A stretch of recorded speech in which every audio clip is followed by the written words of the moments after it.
Garrett Blevins here with an overview of 1.5 weeks of training. So there's going to be quite a bit of footage here in this video. We start with the back end of week 13. So this is a deadlift day you'll see here. This was kind of my first real volume day for deadlifts, and I'm going back to something that I used to do, which is having kind of a range of sets in mind. Today's range was 4 to 6 sets, and just wanted to work with triples, and I can pyramid up the weight or pyramid down the weight kind of as needed. I ended up actually doing about 20 pounds less than what I was thinking for this day, but it just felt right, and I didn't want to push it harder in case I was going to have any issues. So definitely working on form, working on starting position, doing a little bit more of a pause in between some of these reps instead of my touch and go that I've been doing a lot of lately, just to kind of reinforce a little bit more of a competition focus. I'm still not letting go of the bar, and you'll also notice that I'm using straps here for a lot of these, so just not completely competition specific, but a little bit closer. I've also started doing some narrow sumo again, and really liking how these feel. I'm very explosive from this position, but I'm not quite as strong as I am with the wider stance. However, I may mess around with this and see where the top end of this form is. Since my squat is a pretty strong lift, my deadlift should be higher, so perhaps mimicking my squat stance with my deadlift stance will pay some good dividends. So we'll see, but you have to build up to those things slowly. You can't just jump in and try to max on a new exercise. That's how you pull a muscle or something like that.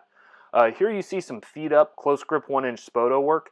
Oftentimes I'll bring my feet up on the bench, not only to focus on upper body, but also to give my SI joint a break if it's feeling a little fatigued. And so I do that almost as a preemptive measure now with some of the Spoto pressing I do. This day was my first day with high bar tempo squats. You'll notice that my feet are a little bit uneven. That is kind of on purpose. I broke and dislocated my ankle in high school, and it never quite healed completely right. So now this is where even is for me.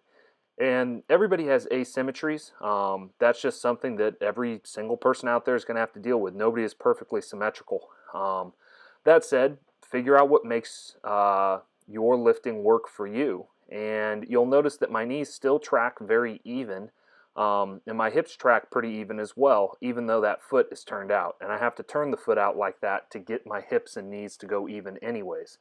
So finished up with 6 sets of 8. This is kind of my heavy volume, but it's with a variation, and it's a pretty extreme variation. It's a little bit higher Spoto than my close grip day, and really this is to really just hammer right below where my sticking point is on bench. I go just below where I miss my benches in competition, and I'm just going to get a lot of volume work in there and really push those hard.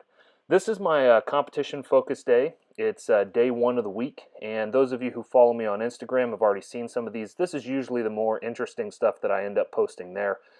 You'll notice how off-center that first rep was. I really misgrooved it and came off to the right side, the left side of the screen, but the right side for me. But was able to finish out this set really well and keep it at RP 7. I'm really liking how squat is moving right now and hoping to just ride that all the way into the Arnold. If I do, there should be a pretty good PR on the platform. Bench, nothing really exciting going on here. That's my last warm up there with 365, and there's 415. It's probably a RPE rep PR for me, but I'm just kind of making sure all of my estimated 1 rep maxes hit around 500 or 505. Definitely looking to break that barrier on bench in competition as soon as possible.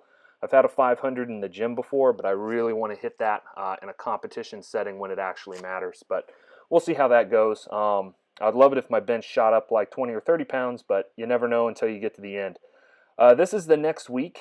So you see another, this is week 12. You saw the first day, competition focus day. This is the next deadlift day. So this was a full week after the first part of the video.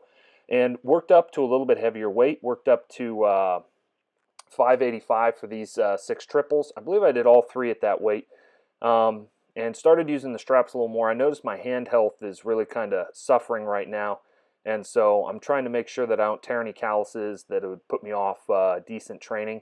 I've never had a grip issue before, and so if you've never had a grip issue, you don't really have to work grip quite as much. So in any case, this was a nice day. I finished up the last set without using the straps, just to make sure that everything was moving well. I'm actually quite a bit weaker when I use straps because I can't get into as good of a position. You'll notice here again, feet up on the bench for these Spoto presses. You'll also notice my head coming off the bench. As long as you're aware when you're doing that stuff, that that's part of what you're doing to make the movement better and hit muscles a certain way, that's fine. But you definitely want to know how to compete in competition and abide by the rules of the federation that you work in. So always something to consider.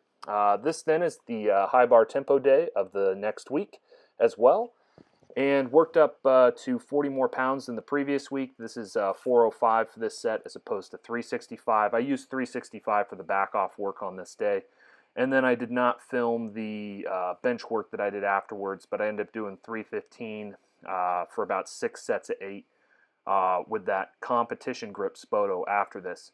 On the tempo squats, I'm really focusing on keeping my spine neutral the whole way through, and as much as possible when I come out of the hole, I'm trying to keep my knees forward and not let my hips rise out and make it a back dominant movement. The point of this is to really hammer my quads and hips as I descend down and control the weight. That's the proper stimulus to get from high bar tempo squats. But anyways, that was a pretty good set. I was happy about that. So continuing on with 1 John, we're going to be doing verses 5 through 7 today. And continuing from where we left off in the last video, this is the message. That is the message of life about Jesus Christ. This is the message we have heard from him and declare to you, that God is light, and in him there is no darkness at all. Notice that what John is saying here is not immediately self-interpreting. God is light. Well, does that mean that God is the energy that comes out of the sun? You know, like, what is he meaning here? Clearly this is a metaphorical usage. God is not light, but God has properties that light has. Specifically, what John is talking about here is that God is one way and not another. God is all light and no darkness. God is all good and no bad, so to speak. That God's nature is pure, and that's one of the emphases of light.